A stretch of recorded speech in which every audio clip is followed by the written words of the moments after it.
오늘 이 밤에도 귀한 말씀을 통해서 하나님께서 은혜 베풀어 주시기를 간절히 소망합니다. 수요기도에 나오신 여러분 주님의 이름으로 환영합니다. 주에 계신 분들과 함께 이렇게 인사를 한번 나누도록 하겠습니다. 계속해서 그런 인사를 좀 나누고 있는데요, 이렇게 인사하겠습니다. 주님의 평강이 함께하기를 원합니다. 날마다 하나님이 주시는 평강이 저와 여러분의 삶에 넘쳐나기를 주의 이름으로 축원합니다. 여러분, 계속해서 이제 여호수아 20장까지 왔습니다. 이제 얼마 남지 않았는데 마지막까지 여호수아서를 한번 우리가 깊이 살펴보고 하나님이 주시는 그 은혜를 우리가 우리 삶에 한번 적용해 보도록 하겠습니다. 여호수아와 이스라엘 백성들은 하나님이 약속한 땅에 들어와서 여러 인생사를 경험했습니다. 조금 더 확장시키자면 여러 민족사를 경험하게 되지요. 그 많은 시간들을 보내고 난 뒤에 지파별로 이제 땅을 분배하게 됐습니다. 지난절은 또 3일절이었고 그 전주일에 보시면은 19장까지 오면서 마지막으로 여호수아가 땅을 기업으로 받으면서 이스라엘의 12지파에 대한 땅 기업 분배가 모두 마쳤습니다. 생각해 봤습니다. 여호수아와 그와 함께한 이스라엘 백성들의 수고가 얼마나 컸을까? 굉장했을 것 같습니다. 아마 정말 고군분투하는 그런 심정으로 땅을 분배를 하고 또 그 땅에서 살아가려고 아마 결단을 했을 것 같습니다. 구약의 연대기로 한번 보게 되면 땅 분배를 모두 마친 이 시점이 대략적으로 봤을 때 기원전 1400년경으로 알려져 있습니다. 물론 그 시대를 우리가 살아보지 못했지만 여러 학자들을 통해서 보니까 한 1400년경 정도로 거슬러 올라갈 수가 있습니다. 그런데 이때를 아브라함 시대에서부터 이렇게 쭉 살펴보니까 하나님이 아브라함에게 약속한 땅을 주시기로 했던 그 약속의 시간 이후로 몇 년이 흘렀냐면 대략적으로 690년이 흘렀습니다. 690년이 흘러서 아브라함이 기도했고 하나님 부르셨던 그 약속의 내용이 드디어 이루어졌다는 이 말씀이죠. 또한 하나님이 모세에게 약속한 지 40여 년, 바로 광야 생활의 40년의 시간이 흘렀습니다. 그리고 난 뒤에 이루어진 것이 바로 오늘 본문에 들어오는 내용의 앞장까지 내용입니다. 땅 분배가 그만큼 오래 걸렸다는 이야기죠. 여호수아로 봤을 때는 약 한 40년, 그리고 조금 더 걸렸을 것이고 아브라함에게 주셨던 약속을 생각하면 무려 한 700년 가까이 되는 세월을 기다렸다는 것을 우리가 살펴볼 수가 있습니다. 여러분, 하나님의 말씀은 여기서 멈추지 않았습니다. 그래서 오늘 본문을 시작으로 이렇게 이야기를 하고 있습니다. 1절 말씀에 보시면 하나님은 오늘 본문에서 여호와께서 여호수아에게 말씀하여 이르시되, 이렇게 시작을 하고 있습니다. 약속의 땅 가나안을 기업으로 배분한 일이 아직도 진행 중이다라는 것을 의미하고 있는데, 여호와께서 말씀하시되 이 내용이 왜 또 진행형인가라는 걸 또 우리가 한번 먼저 살펴보도록 하겠습니다. 여러분, 하나의 일에 초점이 집중하게 되면요, 다른 일을 생각하지 못하는 경우가 굉장히 많습니다. 지난 한 주간 저도 이렇게 쭉 살아가면서 하나의 생각에 몰두해 버리니까 누가 전화를 와서 대화를 했는데 그 대화 내용이 생각이 안 나더라고요. 이런 일이 자꾸 생기기 시작하는데, 한 가지 일에 몰두하게 되면 그 다른 일들은 잘 생각이 나지가 않습니다. 가장 큰 문제가 생겼을 때 그 문제를 붙들고 기도 응답이 없다라고 판단될 때는 실망하고 아파합니다. 많은 경우가 그렇지요.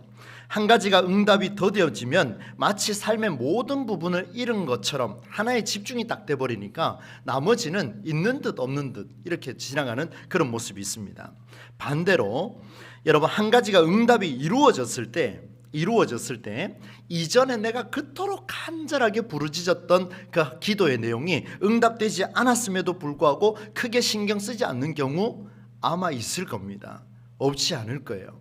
그 순간에는 정말 간절했는데 이후에 이루어지지 않고 이후에 쭉 가면서 다른 걸 붙들고 기도했는데 응답되고 나니까 마치 그때는 사생결단으로 기도했던 내용들이 잠시 이렇게 없어지는 이런 경우도 아마 경험해 보셨을 겁니다. 여러분, 그때마다 우리는 주위를 둘러볼 수 있는 눈이 필요합니다. 시야를 활짝 열어야 됩니다. 오늘 그 얘기를 좀 하고 싶은데요, 신앙의 눈을 활짝 열 필요가 있습니다. 신앙인의 삶은 내 문제를 마주하지 아니하고 내가 하나님과 마주하는 훈련을 계속 하셔야 됩니다. 문제를 직면하게 되면 하나님이 이루어주냐 안 이루어주느냐 여기에 초점을 두지만 내 눈의 시선을 하나님과 마주하게 되면 그 문제를 이루어주느냐 주지 않느냐가 중요하지 않습니다. 나와 마주하는 하나님이 중요하기 때문에 그렇습니다. 하나님은 우리의 인생을 보실 때 이렇게 보십니다. 우리는 문제를 바라보고 하나님을 보지만 하나님은 내가 보는 눈이 아니라 하나님은 나를 집중한다는 사실을 보셔야 됩니다. 나의 문제를 보시는 분이 아니라 나를 보시는 분이 하나님이십니다. 하나님은 내가 보는 문제를 위해서 자신을 드러내는 분이 아니라 나를 만나고자 자신을 드러내는 분이라는 사실. 그래서 오늘 1절 말씀이 중요한 이유가 바로 이겁니다. 여호와께서 여호수아에게 말씀하여 이르시되, 하나님은 지금 여호수아와 이스라엘 백성들이 직면하고 있는 그 문제를 가지고 하나님이 그들을 만나려고 한 것이 아니라 그들 자체를 만나고 싶은데 이들은 여전히 응답과 더디고 또 더디고 응답 사이에서 여러 가지 고민을 하며 허덕이는 사람들이 있더라는 겁니다. 오늘 그 부류가 어떤 부분인가 하면 오늘 본문에 등장을 하고 있습니다. 이스라엘 자손이 놓치고 있던 일, 누군가에게는 응답이 될 수 있지만 누군가에게는 더뎌질 수밖에 없습니다. 기업의 땅 나누기를 마치는 순간 땅을 받은 자를 포함한 평범한 자들에게는 응답이었지만 그러나 그렇지 않은 사람들이 있었습니다. 그들이 누군가 하면 바로 억울한 자들입니다. 무슨 일로 억울했냐면 내가 의도해서 살인한 것이 아닌데, 내가 의도해서 사람을 죽인 것이 아닌데 내 의지와 관계없이 저 사람이 갑자기 죽어버렸는데 내 의지와 상관없이 부지 중에, 오늘 성경에 보니까 3절 말씀에 이렇게 기록하고 있습니다. 부지 중에 실수로 사람을 죽인 자를 그리로 도망하게 하라. 부지 중에 실수한 자, 어떻게 해요? 사람을 죽였는데 부지 중에 저지른 자를 이쪽으로 피할 수 있도록 길을 열어주라. 살인한 자들을 이야기를 하고 있습니다. 여러분, 누군가에게는 응답이었지만 이 살인한 자들에게는 내 의도와 상관없이 지금 기도의 응답이 더뎌지고 있는 이런 모습들입니다. 여러분 잘 한번 보십시오. 그들은 가나안 땅에 들어오면서 억울함에서 벗어나지 못하던 자들이었습니다.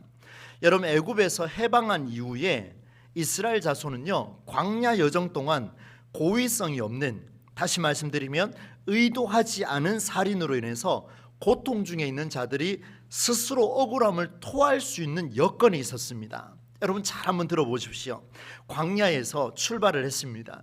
무려 40년의 시간 동안 이들이 여러 가지 분쟁이 있었겠죠. 싸움이 일어나고 살인 행위도 있었을 겁니다. 그때마다 하나님이 이 부지 중에 의도하지 않은 살인 행위를 한 사람에게는 피할 수 있는 길을 줬는데 그 길이 무엇인가 하면, 여러분 이스라엘 백성들이 광야 생활을 걸어갈 때에 한 중심에 항상 회막을 두었습니다.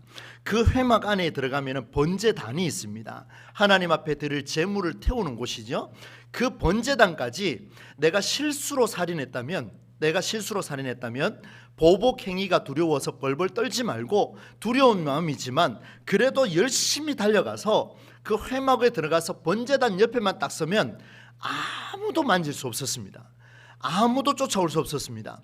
아무도 보복 행위를 할 수 없었습니다. 이게 바로 율법이었습니다. 하나님께서 그 사람들을 지켜주려고 하는 하나님의 방법이었어요. 바로 이런 일이 있었습니다. 그들이 스스로 억울함을 토로할 수 있는 여건이 있었는데 바로 그 내용이에요. 여러분 출애굽기 21장 12절로 14절 세 번역 말씀으로 한번 읽어드리도록 하겠습니다. 한번 보시겠습니까? 사람을 때려서 죽인 자는 반드시 사형에 처해야 한다. 여러분 보십시오. 사람을 죽인 자는요, 되돌아오는 게 반드시 사형입니다. 그런데 그가 일부러 죽인 것이 아니라 실수로 죽였으면 내가 너희에게 정하여 주는 곳으로 피신할 수 있다. 여기 정해준 곳이 어디냐면 회막 안에 번제단에만 딱 서면은, 번제단 옆에만 가면 아무도 터치할 수가 없었습니다. 그러나 홧김에 일부러 이웃을 죽인 자는 나의 제단으로 피하여 오더라도 끌어내서 죽여야 할 것이다. 홧김에, 그 다음에 의도적으로 고의로 그냥 사람을 죽였다면 반드시 사형을 시켜야 하는데, 문제는 의도하지 않은 자들입니다. 이들이 피할 수 있는 길을 줬어요. 그런데 여러분, 이제 오늘 본문의 내용으로 들어가게 되는데요, 여러분 광야길을 마치고 정착 생활을 시작한 가나안 땅에서 시작한 이스라엘 자손은 자기의 기업 안에서 흩어져 살기 시작했습니다.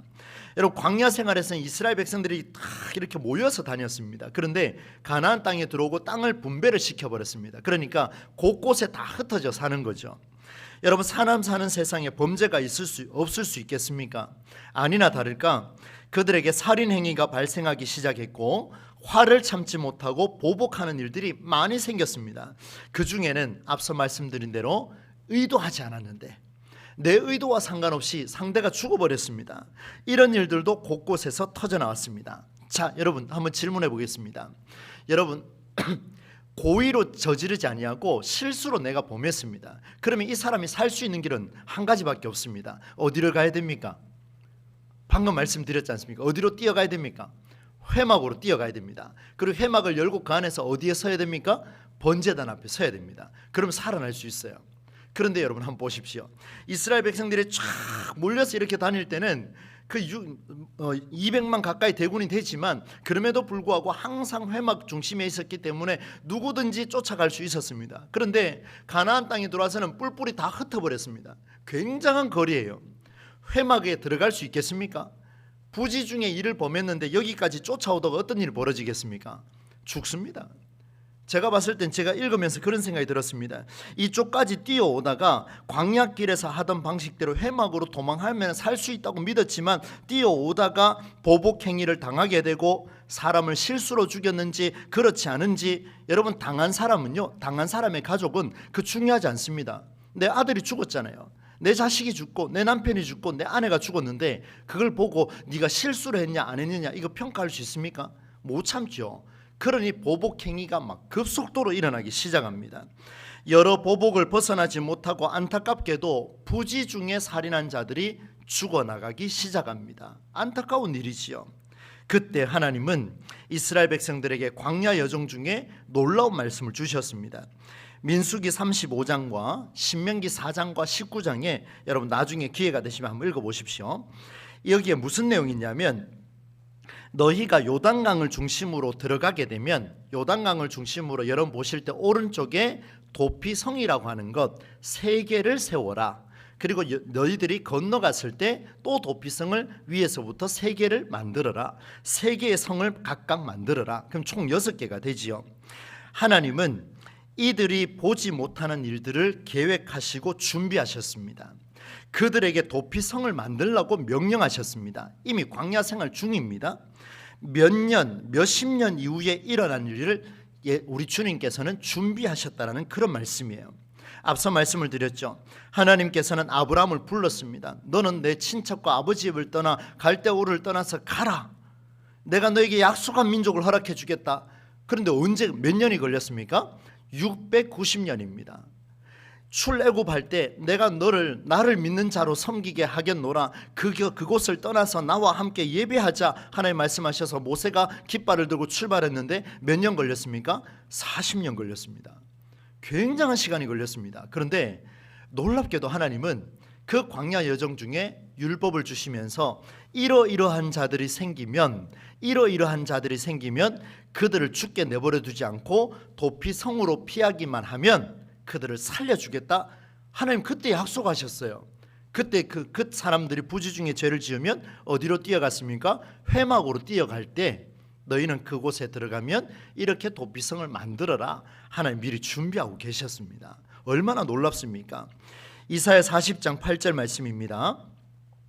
풀은 마르고 꽃은 시드나 우리 하나님의 말씀은 어떻게 된다 그럽니까? 영원히 서리라 하라. 한번 같이 읽읍시다. 시작. 하나님의 말씀은 영원히 서리라 하라. 할렐루야. 여러분 보십시오. 풀은 마르고 꽃은 시드나 우리의 상식이죠. 그런데 하나님의 말씀은 영원히 서게 될 것이다. 하나님의 말씀은 불변할 것이다. 아브라함의 입장에서 봤을 때는 690년, 그죠? 그 모세 입장에서 봤을 때는 40년. 근데 그 속에서 이루어지고 있는 도피성이라는 법도 하나님 주셨는데 보니까 그 도피성이 이루어질 때까지는 수십 년이 흘렀다는 겁니다. 상당히 많은 시간들이 흘렀습니다. 여러분, 하나님의 말씀이 영원한 줄로 믿습니다. 오늘 저와 여러분이 기도하는 제목들이 있습니까? 여러분이 말씀을 가지고 받은 적이 있습니까? 그러면 그 말씀을 내가 조금 잊어버렸더라도 더딘 것 같아서 이 지금 나오는 이 응답 때문에 더딘 것 같이 보이지라도 여러분 기대하시기를 바랍니다. 기대하셔야 돼요. 그게 그리스도인의 사명입니다. 하나님이 여러분에게 말씀을 주셨다면 그 말씀은 영원히 변함이 없기 때문에 여러분 대가 아니라면 여러분 자녀에게도 그 말씀은 성취될 줄로 믿습니다. 그래서 기도하고 붙들어야 하는 거예요. 내 눈에 보이지 않는다고, 그러니까 여러분 보십시오. 내 눈에 보이는 건 뭡니까? 풀하고 꽃밖에 없습니다. 나도 시들고 죽는데 하나님의 말씀이 영원히 설이라는 이 말씀을 붙들어야 되겠습니다. 여러분, 하나님의 말씀이 영원함을 믿으신다면 이제 영적인 눈을 한번 뜨기를 원합니다. 오늘 저와 같이 한번 영적인 눈을 한번 떠 봅시다. 같이 한번 떠 봅시다. 여러분, 광야 안에서는요, 회막 안에 있는 번제단 가까이만 가면 살아났습니다. 보복을 피할 수 있었습니다. 억울함을 호소할 수 있었습니다. 그런데 가나안 땅에 들어가서는 정착 생활을 했기 때문에 번제단을 찾아가서 회막에 뛰어가서 그렇게 가는 것은 굉장히 어려운 일이고 사실상 불가능한 일이었습니다. 저는 그런 생각이 들었습니다. 번제단을 찾아가다가 차라리 죽는 게 낫겠다는 생각이 들 정도로 그 고민이 되지 않겠나 이런 생각까지 들었습니다. 그때 하나님은 여호수아에게 말씀하셨습니다. 도피성을 만들어라. 이미 광야 여정 중에 말씀하셨는데 이제 와서 다시 한번 선언하십니다. 12지파가 있는 곳에 가장 발길을 가까이 할 수 있는 성을 6개를 만들어라. 그리고 그 성에 억울한 자가 피할 수 있게 하라. 여러분, 억울한 자를 살리라는 명령은 같습니다. 억울한 자는 살리라는 명령은 광야에서도 가나안 땅에서도 같습니다. 그런데 그들을 살리는 방법은 완전히 달라졌습니다. 여러분, 우리에게 주시는 메시지입니다. 너무나 중요한 성경적인 원리입니다. 다시 한번 말씀을 드립니다. 억울한 자를 살리라라고 하는 명령은 같지만 하나님의 말씀은 영원하지만 그들을 살리는 방법은 회막과 번제단이 아니라 도피성으로 도피하라 이렇게 말씀하셨습니다. 누가 바꿨습니까? 하나님이 직접 바꾸셨습니다. 여러분, 이스라엘 백성들이 여전히 회막 안으로 뛰어가야 하느니라 번제단을 붙잡으라 저 꼭대기에 있는 사람이 뛰어오다가 그냥 죽을 수도 있는데 여전히 회막을 이야기하고 번제단을 이야기하고 있다면 여러분, 그 공동체가 살아있겠습니까? 죽지요. 가다가 죽습니다. 다 지쳐버립니다. 여러분, 하나님은 명령은 같지만 그들을 살리는 방법은 다르다라는 사실을 여러분 우리 가슴에 한번 새겨봅시다.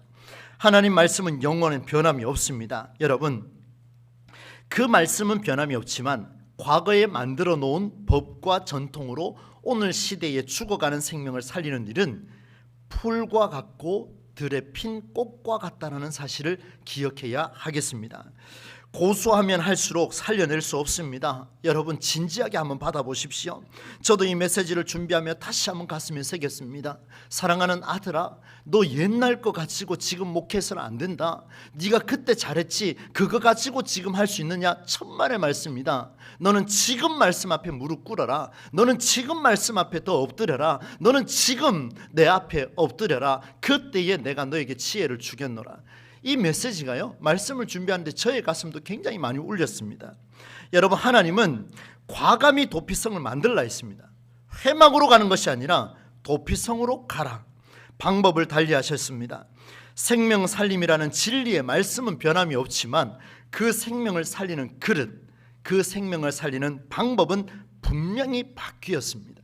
분명히 바뀌었습니다. 조금 우리식으로 조금 해석을 하자면 이렇습니다. 여러분, 제 선배 목사님들이 만들어 놓은 것을 가지고 제가 목회하면 될까요? 안 될까요? 안 된다라는 이야기입니다. 하나님의 말씀은 변함은 없지만 그 선배 목사님들의 이야기를 가지고 내가 고수할 수는 없고 제가 만들어 놓은 것을 가지고 제 다음 세대의 목회자들이 이것을 본받느냐, 그리해서는 안 된다는 겁니다. 그러니 언제나 우리 교회는 항상 주의 말씀만이 선포되고 그 말씀에 힘입어서 움직여질 때에 시대 정신에 합당한 하나님의 놀라운 섭리와 은혜가 구체적으로 현실 속에서 여러분에게서, 여러분 선교와 전도의 속에서 일어나게 될 줄로 믿습니다. 이게 우리에게 필요해요. 사랑하는 성도 여러분, 저는 원고를 그렇게 한번 적어봤습니다. 여러분의 가정에서, 교회 공동체에서 여전히 내가 경험한 것을 고수하고 있다면 여러분 시대를 읽어야 합니다. 이 시대는 여러분의 생각으로 만들어갈 수 있는 시대가 아닙니다. 너무나 많이 바뀌었습니다. 저도 후배들하고 대화하지만 나도 안 되겠다는 생각을 했습니다. 그러니 여러분 보십시오. 진리의 말씀인 영원한 말씀만을 붙들고 가야 이 시대를 읽어낼 수 있고, 이 시대에 맞는 방법을 찾을 수 있고, 이 시대에 맞는 그릇을 우리가 생산해 낼 수가 있습니다. 그렇지 않고서 어떻게 다음 세대에게 먹을 것을 줄 수 있겠습니까? 사랑하는 성도 여러분, 시대를 읽어야 합니다. 정말입니다. 그렇지 않으면 진리의 말씀을 담아낼 수 없습니다. 성경의 정신은 살리되 그것을 담아낼 형식과 법은 얼마든지 바꿀 수 있어야 됩니다. 왜요? 하나님이 먼저 바꿨거든요. 우리가 왜 고집합니까? 그게 들의 풀과 꽃과 같다라고 분명히 하나님 말씀하셨는데, 내 말은 영원하지만 풀과 꽃은 시든다라고 말씀해 주셨습니다. 그러니 오늘 우리가 우리 교회 공동체를 위하여, 여러분의 가정을 위하여 우리가 해야 할 것은 이 시대를 읽고 이 시대에 주시는 하나님 메시지가 무엇인지를 새로운 그릇을 담아서 만들어내는 것이 우리에게 절대적으로 필요하다는 것을 말씀해 주고 있습니다. 만일 하나님께서 끝까지 회막 안에 있는 번제단을 고집하셨다면 여러분, 가나안 땅에서 저 위쪽에 있는 지파, 저 아래쪽에 있는 지파, 여러분 부지 중에 살인한 자는 오다가 다 죽습니다. 그게 하나님 뜻이 아니거든요. 하나님 뜻은 가장 가까운 곳에 있는 도피성으로 피할 수 있도록 만들어 주셨다는 것을 여러분 기억하셔야 되겠습니다. 오늘 우리에게 있는 회막 안에 있는 번제단을 고집하는 순간 우리 교회는 계속해서 도태될 겁니다. 그러나 여러분, 하나님 말씀의 영원함을 믿으시고 우리 시대에 맞는 그릇을 여러분 스스로가 바꾸어 가려고 몸부림치는 그 한 걸음이 있을 때 우리 교회의 미래는 저절로 열려질 줄로 믿습니다. 하나님이 영원하시니까요. 됩니다, 여러분. 여러분, 도피성은요, 살인이라는 일을 범한 자들의 부지 중에 일에 대해서 인정하고 있습니다. 인정함을 어디까지 열어두는지를 한번 봐야 될 것 같습니다. 실수한 자들이 들어오기를 열어주는데 어느 정도까지 이렇게 활짝 열어주는지를 보겠습니다. 요단강을 중심으로 우편에 3개, 좌편에 3개의 도피성을 만들었습니다. 어느 지역에서든지 어느 지파든지 충분히 갈 수 있도록 여건을 만들어주는데, 여러분 증거 자료를 말씀을 드립니다. 도피성으로 향하는 그 길은요, 이들이 매년 봄마다 따뜻한 봄이 되면은 새롭게 보수하는 작업을 매년 이행을 합니다. 여러분 보십시오. 얼마나 중요하면 해마다 그 길을 매끄럽게 만들려고, 평평하게 만들려고, 달리면 달릴수록 넘어져도 다치지 않도록 누구든지 이용할 수 있도록 만들어준다라는 이야기입니다. 도피성이 그만큼 중요해요. 그리고 가는 길목마다요, 여러분 한번 검색을 해서 보시면, 제가 오늘 다 자료를 준비하다가 검색을 한번 해봤습니다. 보니까 이정표를 이렇게 붙여놨더라고요. 도피성으로 가는 길 이렇게 적어놨더라고요. 여러분, 도피성으로 가는 길이 너무 중요하니까 누구든, 여러분 보세요. 내가 실수로 살인하게 되면 앞이 깜깜해집니다. 두려워 떨립니다. 벌벌 떨립니다. 이런 사람이 제정신으로 찾아갈 수 있겠습니까? 없습니다. 그러니 눈에 보일 만한 길목마다 전부 다 도피성으로 가는 길을 다 이정표를 붙여놓고 표식을 했습니다. 그리고 마지막 3번째가 뭐냐면, 도피성 6개 모두 지역에서 가장 높은 자리, 오늘 우리 대구 지역으로 하자면 저 팔공산 동봉 꼭대기에 무엇을 만들어 놨다고요? 도피성을 만들어 놨다는 겁니다. 누구든지 이정표를 보지 않아도 그곳만 보고 뛰어가면 도착할 수 있도록 만들어준 게 도피성이었습니다. 길도 얼마나 평탄한지요, 지금으로 이야기하면 고속도로처럼 그렇게 만들어 놨다라고 여러분 생각을 하시면 되겠습니다. 그런 심정으로 만들었다는 것을 볼 수가 있겠죠. 여러분 놀랍지 않습니까? 사순절 3번째 주일을 보내는 이 시점에 우리에게 주시는 하나님의 마음입니다.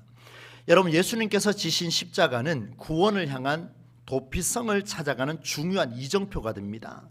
그 십자가라고 하는 이정표가 없다면 우리는 도피성으로 갈 수가 없습니다.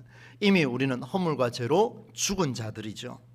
여러분, 십자가 나무를 말하는 것이 아니라 생명을 위해서 이정표가 되신 예수님이 계셨기 때문에 십자가가 의미가 있는 줄로 믿습니다. 오늘 우리가 강단을 장식을 하며 옆에 십자가를 세워놨습니다마는 지금에야 의미가 있죠. 끝나고 난데 밖에 던져놓으면 나무 가시입니다. 누가 신경 쓰겠습니까? 여러분, 그만큼 이정표가 중요한 거예요. 예수님께서 그 이정표가 되어주셨는데, 저는 이 말씀을 보며 우리 교회 사명이 여기에 있구나, 동부제일교회의 사명은 여기에 있구나, 우리 성도로서의 사명이 여기에 있구나, 내 가족이, 내가 전도하고자 기록한 친구와 관계한 분들, 여러분 기도 제목 노트에 보시면 밑에다가 이 전도할 VIP를 다 써놓으셨습니다. 제가 그걸 읽으면서 새벽에 지금 간절하게 부르짖고 있는데요, 여러분, 하나님의 따뜻한 품이라는 도피성을 잘 찾아갈 수 있도록 우리를 위해서 예수님이 이정표가 되어주셨다면, 이제 우리가, 저와 여러분이 도피성으로 갈 수 있는 이정표가 되어주실 수 있겠습니까? 여러분, 되어주실 수 있겠습니까? 그렇게 돼야 됩니다. 우리가 그 역할을 감당해야죠. 예수 믿으라는 전도의 차원 필요하지요. 우리도 14일부터 이제 전도를 재개할 텐데 정말 필요합니다. 그러나 동시에 우리의 삶이 도피성을 먼저 경험한 삶이 되고, 도피성을 소개할 수 있는 진짜 도피성의 삶을 살아내는 것이 오늘 우리 시대에 필요합니다. 누가 만드셨다고요?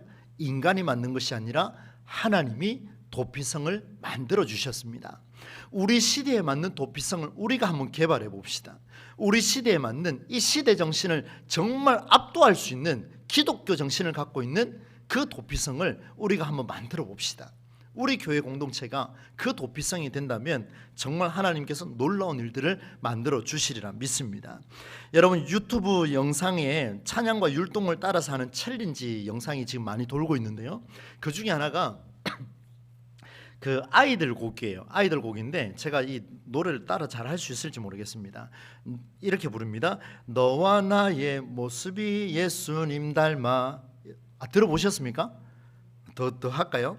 너와 나의 모습이 예수님 닮아 하루 이틀 매일매일 지날 때마다 더 닮아가길 원해요. 음이 하나도 안 맞습니다만은, 근데 이 가사가 계속 귀에 쟁쟁거리더라고요. 너와 나의 모습이 예수님 닮아. 너와 나의 모습이 예수님 닮는다는 이야기는 2000년 전에 예수님은 이 땅에 이정표로 다 오셨는데 2000년 이후에 우리가 그 이정표가 한번 되어봅시다. 여러분, 예수님 사랑이 넘쳐 예수님 축복이 흘러 예수님 은혜가 가득 당신과 함께 하길 원해요. 이 가사 내용입니다. 우리 아이들이 굉장히 무서운 찬양을 지금 부르고 있다는 걸 보셔야 돼요. 상당히 도전적이죠. 여러분, 정말 우리의 마음이 이랬으면 좋겠습니다. 우리가 따뜻한 하나님의 품으로 이끌어 줄 수 있는 도피성의 그 이정표가 될 수 있다면 오늘 우리의 삶은 이 시대 가운데 하나님이 원하시는 삶을 살아가리라 믿습니다. 여러분, 마지막으로 한 가지만 좀 더 살펴보고 말씀 맺겠습니다. 도피성에 관한 내용을 통해서 한 가지를 더 볼 텐데, 이 주제가 얼마나 광활한 주제인지를 한번 보셔야 돼요. 여러분, 9절 말씀을 함께 한번 읽어보겠습니다. 9절입니다. 시작. 그들 중에 거류하는 거류민을 위하여 선정된 성읍들로서 누구든지 부지 중에 살인한 자가 그리로 도망하여 그가 회중 앞에 설 때까지 피해 보복자의 손에 죽지 아니하게 하기 위함이라. 아멘. 여기 한번 보세요. 성경 보시겠습니까? 이는 곧 이스라엘의 모든 자손과 그들 중에 거류하는 거류민을 위하여 선정된. 자, 질문하겠습니다. 이제 저를 보시면 됩니다. 하나님께서 도피성을 주셨는데 그곳에 피할 수 있는 권한을 가진 자가, 자격이 있는 자가 이스라엘의 모든 자손과 또 누가 플러스 되어 있습니까? 거류민이죠. 우리말로 이야기하자면 외국인입니다. 이방 나그네예요. 여러분, 율법은요, 항상 하나님이 법을 주실 때는 이스라엘 자손을 위해서 줬습니다. 여러분, 이스라엘 자손이 광야 여정 속에서 이 도피성에 대한 법을 받았습니다. 그렇다면 누구를 위해 준 겁니까? 당연히 이스라엘 자손만을 위해서 주신 내용이에요. 당연한 이야기 아니겠습니까? 거기에 무슨 외국인이 있겠습니까? 물론 출애굽할 때 잡족이 있었다는 표현이 있습니다. 여러분, 이스라엘 자손을 위한 그 법이 바로 의도하지 않게 사람을 죽인 살인 행위로 곤란한 상황이 생긴 사람이 이스라엘 자손만 있는 것이 아니었다라는 것을 하나님 보여주십니다. 얼마나 귀한 일입니까? 여러분, 살인자가 외국인이라 할지라도 여러분 이방인은요 회막 안에 들어오긴조차 힘들었습니다. 왜요? 이방인의 뜰이 따로 있었거든요. 그곳에서 예배를 드렸습니다. 그런데 놀라운 사실은 이 도피성은 회막이 아니라 도피성은 외국인이라 할지라도 이스라엘 자손처럼 동일 대우하라. 이방인이라 할지라도, 여러분 예수를 믿지 못하는 자들이라 할지라도, 여러분 우리와 같이 신앙생활 오래 하지 않은 자라 할지라도, 새가족이라 할지라도, 우리 교회에 여러 구성원들이 있을 텐데 연약한 자, 우리 힘없는 어른들이라 할지라도, 갓난애기라 할지라도, 여러분 모든 사람이 대상이라는 거예요. 부지 중에 누구라도 실수해서 살인하게 되면, 누구라도 실수하게 되면 선택의 여지가 없이 누구든지 하나님이 그를 만나겠다는 거예요. 우리는 문제를 보고 응답 받았니 안 받았니, 더디 되니 안 되니 이런 이야기를 하지만 하나님은 그리 보지 않았습니다. 여전히 응답이 없다라고 생각했던 이방인마저도 하나님 직접 대면해서 내가 너를 사랑하노라 이렇게 말씀을 주셨어요. 여러분 도피성이 이만큼 광활합니다. 하나님이 생명을 얼마나 사랑하신지를 보여주는 대목이죠. 이스라엘 민족이나 특별한 계층에 제한하지 않고 모든 인종과 신분과 지위 여부를 막론하고 누구에게나 열려 있었던 법이 무슨 법이냐면 도피성 법이었습니다. 이제 마무리하겠습니다. 오늘 제가 4가지를 구체적으로 말씀을 드렸는데 한번 여러분 정리해 보십시오. 하나님의 말씀은 응답될 때 있고 더딜 때가 있고 이렇게 생각을 하지만 그렇지가 않습니다. 하나님의 말씀은 아브라함 때 690년, 모세 때 40년, 여러분 많은 세월이 흘렀지만 하나님은 그 말씀을 이루어가고 계십니다. 오늘 우리를 향한 그 말씀의 메시지는 여기서 끝나는 것이 아니고 우리 교회 공동체를 향하여, 여러분의 자녀를 향하여서 하나님은 일하고 계신 줄로 믿습니다. 변함이 없다면 생각을 바꿔야 되겠죠. 풀과 같고 들에 핀 꽃과 같은 그런 형식과 그것으로 회막과 번제단을 이야기하고 있다면 오늘의 도피성은 우리는 만들 수 없습니다. 여러분 시대를 읽으셔야 해요. 하나님께서는 우리에게 말씀하셨습니다. 과감히 회막을 내쳤습니다. 그리고 도피성을 만들라 말씀하셨습니다. 도피성으로 향하는 길은 매년 봄마다 새롭게 보수됐습니다. 언제나 평평했습니다. 가는 길목마다 도피할 길을 이정표를 달아줬습니다. 그리고 6개 모두 지역은 가장 높은 자리에 배치했다라는 사실을 기억하셔야 하겠습니다. 이스라엘 자손만을 위한 도피성법이 아니라 이방인에게도 외국인에게도 이 도피성은 열려 있었다라는 사실, 여러분 우리 교회 공동체가 특별히 하나님께서 허락하신 이 도피성, 어쩌면 우리 교회가 될 수도 있고 하나님 나라가 될 수도 있습니다. 그렇다면 오늘 우리 교회가, 그리고 저와 여러분이 도피성으로 가는 이정표가 되어주신다면 기도가 더뎌진다라는 말이 나오는 것이 아니라 오늘도 하나님의 말씀은 살아있고 역사하여 우리의 혼과 영과 및 관절과 골수를 찔러 쪼개기까지 하며 또 마음의 생각과 뜻을 판단하나니 놀라운 역사가 저와 여러분에게 나타나게 될 줄로 믿습니다. 이 모든 일에 쓰임받는 저와 여러분 되시기를 우리 주 예수님의 이름으로 간절히 축원합니다. 여러분 찬송가 308장 함께 부르시겠습니다.